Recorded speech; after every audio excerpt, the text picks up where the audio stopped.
welcome back to another brand new video. And before I get into it, I'd just like to preface a few things. One, I know a lot of you ask this in the comment section, so I might as well acknowledge the elephant in the room. So yes, iDubbbz did in fact steal my idea. And all he did was change one letter of the name. How unoriginal is that? Come on, man. Think of your own idea. 2, Kickstarter has devolved exponentially. Then again, that's just how it looks to me. For all I know, Kickstarter has been like this since the beginning. And the people who had actual worthwhile ideas just abandoned the platform, leaving behind chaos and an obscene amount of people asking for money to make an album. There had to have been some form of mass exodus. This doesn't come naturally at all. But hey, that's just a theory. A bad theory.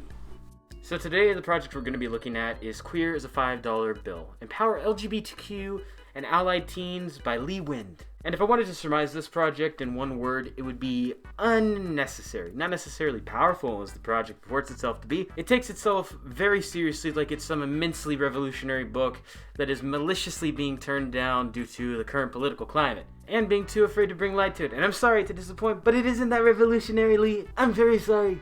It's more akin to writing about the creator of The Brave Little Toaster and finding out that he was severely depressed.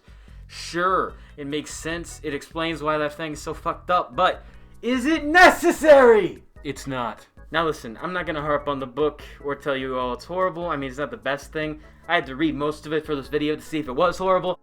It's not horrible, but it's not great. It's kind of shitty, but it's okay because it's YA, I guess. I don't know. I'm not really a judge. I'm not the target demographic. I'm just an asshole who screams on a camera.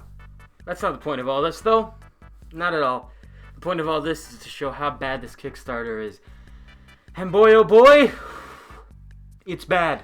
So let's dive right in, why don't we?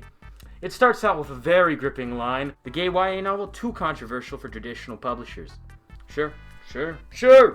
I highly doubt it's because the demographic of history nerds who are also interested in fiction books about figures from history who possibly turn out to be gay is very small. It's definitely because you scared penguin books, right? Yep, that's what you want, Lee, right? You scared the damn socks off. Good job, Lee. Good job! Thankfully, to clear all this up, Lee kindly provides us with some details on why his book is just too controversial, and why he's had to go to Kickstarter to fund it. In this book, my main character Wyatt discovers real historical evidence that Abraham Lincoln, yeah, that Abraham Lincoln, was in love. Romantic love with another man. Okay, what? What other Abraham Lincoln would we be thinking of? Like, doesn't everyone read this and think, gee, can't believe Uncle Abe got his own buck? No, they don't, Lee. They don't. That doesn't happen, but you know, who knows? Perhaps he just wanted to make sure we weren't led astray and thought he was talking about the Dixieland jazz trombonist Abraham Lincoln. But you know what? I don't buy it. I'm sorry, Lee. I'm very, very, very sorry. I get the feeling he has some other idea of why he was rejected. And guess what? I found it. Because, of course I did. It's not that hard. I went to his blog, and after a bit of searching, I found a post where he talks about why this and his nonfiction book aren't getting published by major publishers. And he has a very clear reason why, apparently. Trump! He blames Trump being elected as the reason why both of his books haven't been published. As he puts it, both books are ready, so what's going on? Because apparently once you write a book, you are guaranteed to get it published, no matter what. You can write Sonic X Mario fanfiction and get that published immediately, so long as it's finished, right? Right?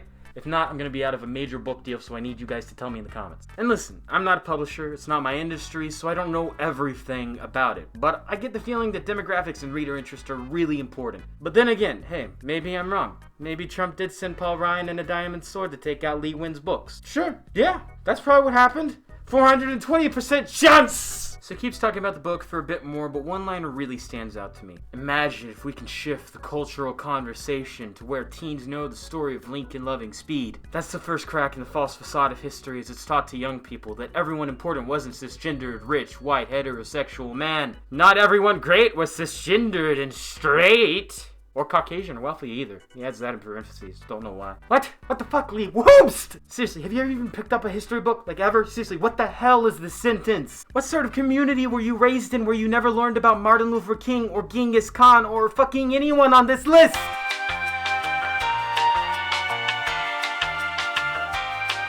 It's just, well, I mean, it sounds like the type of thing someone would write on crack. And this is Kickstarter Craq.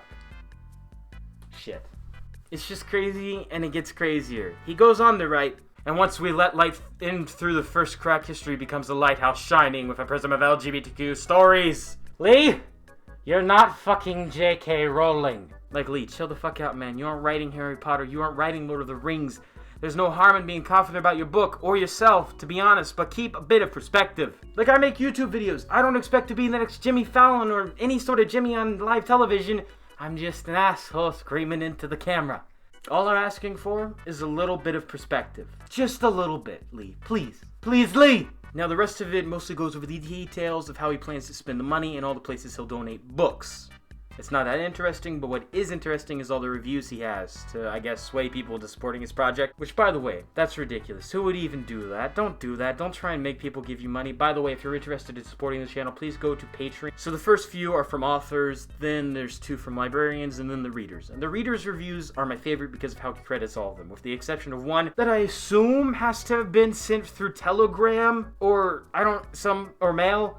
Some sort of system where there is no identification he could add. So normal transportation, I guess. It was funnier on paper. It was a lot funnier on paper, ironically, which is how this was almost definitely sent in. So I guess sorry about that. He even does it on one which just came from his blog. He credits his own blog as the real name of his blog, not like the normal blog name. Lee, why? It's just so hilarious that he credits each social platform the way he does. Like, is Rita from Facebook the top critic?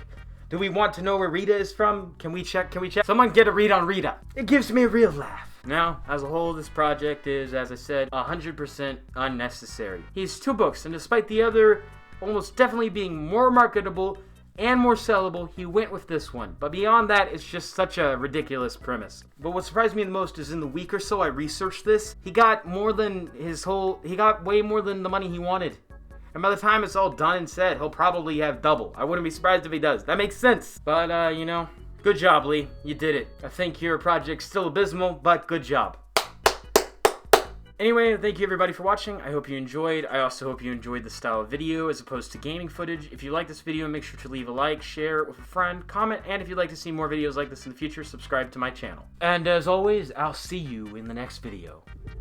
Hey, so I changed some stuff on my Patreon, and some of my rewards have been changed, and one of the new ones is an audible thank you. So, thank you to Patreon supporters Anonymous and Matt Porter. I appreciate it.